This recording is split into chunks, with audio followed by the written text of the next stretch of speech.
Welcome, everybody, to this week's episode of Ant on Music.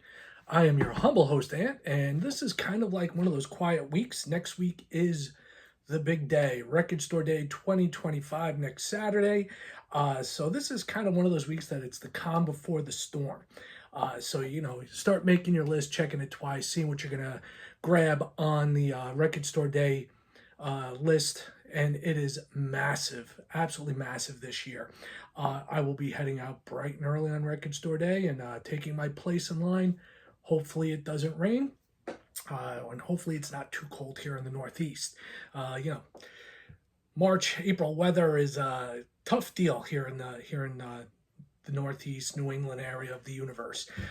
So this week was kind of a quiet week from a record buying standpoint. I did manage to do a little bit of crate digging. I did manage to get over to one of my favorite local spots over in Poughkeepsie, Dark Side Records. Went over there and I grabbed a couple of used records, and I also got a couple of new ones as well. Not necessarily all from Dark Side, but the used ones I did. So we're going to take a look at those, and also the couple of new releases that I picked up, and one greatest hits package that I finally got around to grabbing. So without further ado, first thing I got, took a trip to Barnes & Noble and picked up Prog Magazine, which I like to do monthly. Great articles in here. For me, it's like kind of like a great guidebook.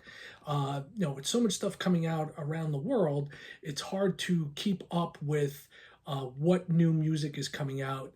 And even though we get this a month late here in the States, it's still a great reference on stuff that you might have missed. Two great articles in here. One on the new Steven Wilson album, The Overview Effect, or The Overview, I should say, which is based on The Overview Effect, and also Dream Theater on their latest album, Parasomnia. And the other thing that I found here that was pretty interesting, that I was very psyched to find out, was that Michael Wilton, the Whip of Queensryche fame, he has released a solo album, once again, not under his name, but as Whip. It's called Whip Volume 1. Listen to it, online, and it sounds pretty damn good. I'm going to try and track a copy down. Hopefully you can get a physical copy on vinyl. I don't even know if it exists, to be honest with you. So, one of my favorite things to peruse, Prog Magazine. This is the latest issue available here in the States. So what did I pick up when I went crate digging? Picked up a couple of basically samplers. I picked up a soundtrack, all right? Have this one on CD for God knows how long, Brimstone and Treacle. It is the soundtrack to the movie of the same name, and it's got a pretty cool soundtrack, mix of music that's early 80s, mid 80s, and check here. Our boy Sting plays a priest in this movie, and it's got some interesting stuff on here. So you have Sting doing the title track, also a narration, and you have the police, How Stupid Mr. Bates, Only You, which is also Sting, I Burn For You, the classic police track, Sting doing Spread a Little Happiness, The Go-Go's, We Got the Beat, I Had the Strangest Dream by Sting, Up the Junction from Squeeze. You have the Brimstone Choral, A Kind of Loving by the Police, and finally Brimstone 2 by Sting. And, got it for a really, really reasonable price, like under $6, so I wasn't going to let that one slide. Now, another one that I picked up, I have a great appreciation for the Windham Hill label. Whenever I see anything Windham Hill, especially the guitarists out there, I try and pick up everything. Huge Michael Hedges fan. The stuff that he did was absolutely amazing. I got an opportunity to see him live just once at Purchase College in Purchase, New York in Westchester County many, many years ago. And this is a Windham Hill guitar sampler. Hedges isn't on this, but it's pretty neat to have this. I had never even knew this existed before, so I grabbed it. Haven't even had a chance to listen to it. Virtually everybody on here to me is unknown, but Windham Hill is a great label. Everything always sounds fantastic. So I figured, something for under $6, I'll give this one a shot. All right. So those were the crate digging aspect of this week's pickups. As far as greatest hits package, this is the other oldie, I guess you could say, much newer than these, but still on the older end of things. And I'm a big Steven Wilson fan. Obviously, I talk about Steven Wilson a lot. I'm a huge, huge fan of Steven Wilson's work, not only as a solo artist, not only with Porcupine Tree, but also with his other side projects as well, such as Blackfield. And this is called Open Mind, the Best of Blackfield. If you're unfamiliar, Blackfield is Steven Wilson's group with Aviv Geffen, okay, the Israeli vocalist. Very cool stuff. As time has gone on in the history of Blackfield, it's become more of Geffen's group than Wilson's, but on the last album, Steven Wilson played a larger part. The first 3 albums were really Steven's influence, with Geffen along for the ride, but it's become much more of flipping the other way around because of Steven's numerous commitments. The cool thing about this is that, it gives you great information as far as the lyric and liner notes go in here. Actually, I should say just the liner notes. It is a 2-volume set, okay? 2 big slabs of vinyl here. They're both black, nothing spectacular to look at. But if you've never listened to Blackfield, this is a great introduction to the band. You have the song Blackfield, Family Man, which is amazing, Open Mind, 1,000 People in Oxygen, Hello, Once, How Was Your Ride, Waving, and then probably my favorite all-time track from Blackfield, from 44 to 48. Then you have Pain, October, Faking, Dissolving with the Night, and End of the World. And with this, since it's only 3-sided, on the 4th side, you've kind of got this very cool looking print on it. It's like a laser etching. It's hard to tell right here on the camera, but it's pretty neat. Not a logo or anything, but it is a little bit of a laser cut in there to take up side 4 of the 2-album set. Well, that brings us to the new stuff. Okay, what do we got that's new? Well, like most people that grew up in the 70s and 80s, I'm an Elton John fan. I actually came to him very late in life. I actually didn't get into Elton John. I seriously get into Elton John probably maybe about 25 years ago. And I would never say I was the biggest fan. I think mainly because the stuff that came out in the 80s, especially late 70s, early 80s, was kind of weak, very poppy. And I had a good friend of mine in college, Kevin Vislaki, who was a big Elton John fan, and I dismissed it. I was just like, this is, it's not for me. I don't get it. I was very much in the headspace of heavy metal and, hard rock and stuff like that. And it didn't appeal to me in any way, shape, or form. And then I got into Elton John and went back and, it was like an epiphany. I got into the 70s stuff and it was absolutely amazing. It was like, how did I not really listen to this? And I had heard the hits, I had heard like Crocodile Rock and stuff like that. And, I was like, all right, it's good. But then I got really deep into the catalog and I was thoroughly ashamed of myself for not listening to the 70s stuff sooner. So he has teamed up with Brandi Carlile. And I was kind of surprised because I wasn't expecting an album. Like Elton retired from touring. He didn't say he was going to retire from music entirely, but the touring push was behind. I figured he'd be cutting back because he said he wanted to spend more time with his husband, David Furnish, and their sons. And then, he put out an album during the pandemic.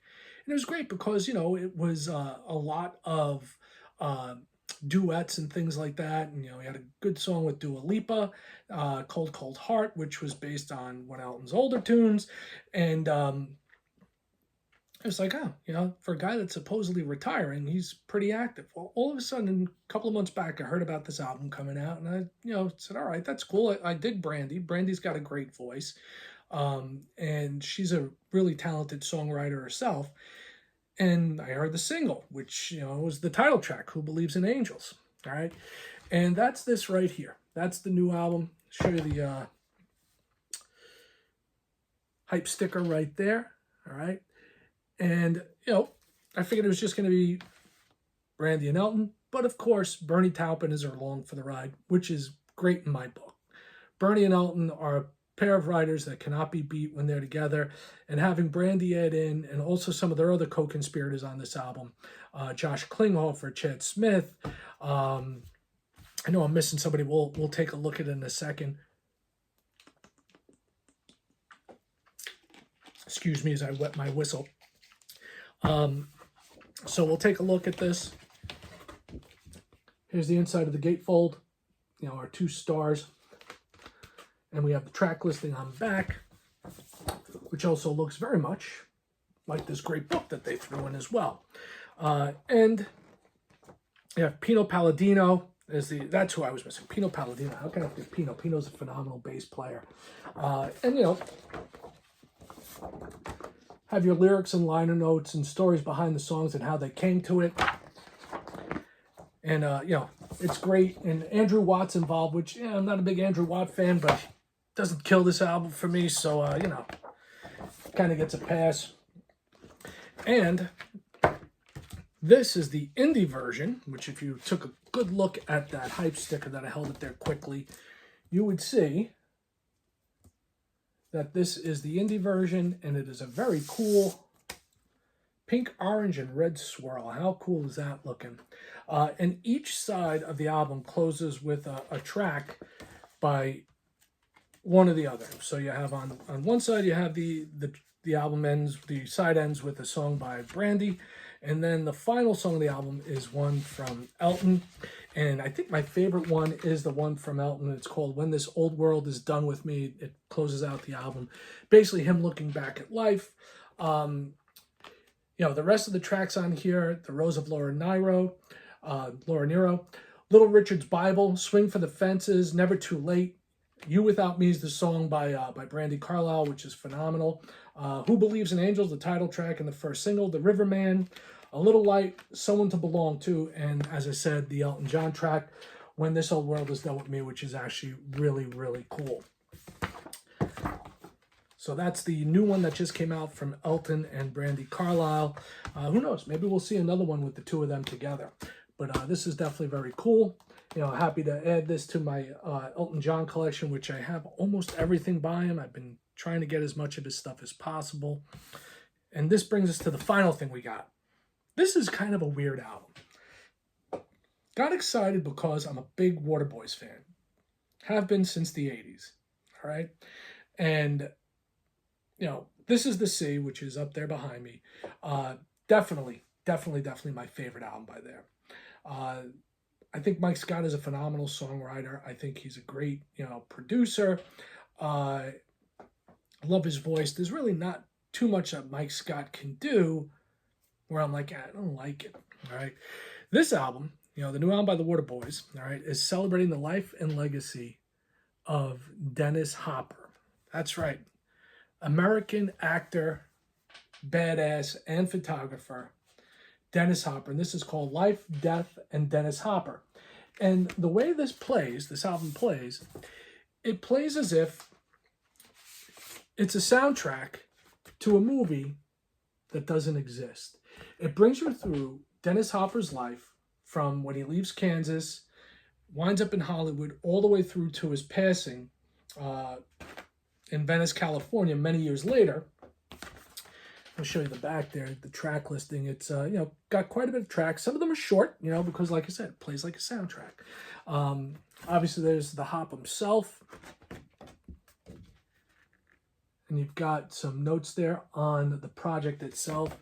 And this is a pretty cool colored vinyl as well. It's like a smoky, transparent gray, and it is on the Sun label, right?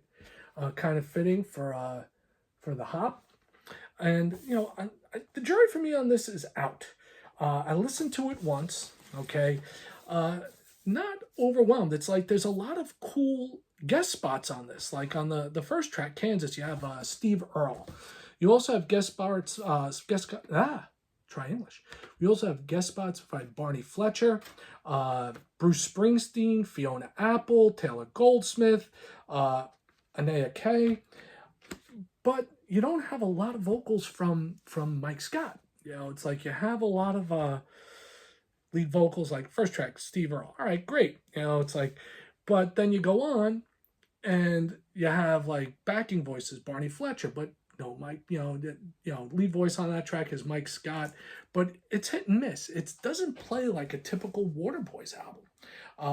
It definitely plays like a soundtrack, and I guess I've got to wrap my mind around that. If you went in expecting, like I did, a full-on Waterboys album, you're probably going to be slightly disappointed. But like I said, I've only given it one, a once over, so jury's still out for me. I got to listen to it more to see if it really sinks in, or if it's just something that's going to be a continuation of the Waterboy stuff that's in my collection. But definitely an interesting concept, and definitely worth checking out from that perspective, at least giving it a listen. So that is everything. No big box sets this week because nothing really came out. And then we also have the big show next week, right? The big show of Record Store Day 2025. So, I'm sure I'll be recording a video for you for next week, right after I leave the record store and I have all my booty in hand and see what the hell we picked up and what we managed to get and what I'm frustrated by not getting able to get. So we'll see where that takes us. But as always, thank you for checking out the channel. If you're new here and you dig the video, please drop a comment. Love the conversations. Subscribe. Always want more subscribers. And, thumbs up always is good too. And for all the people that come back week after week and check out the channel, truly do appreciate you. I love that you take the time out of your busy day, to come and spend time with me. And as I always say, peace, one love, music, and I'm out.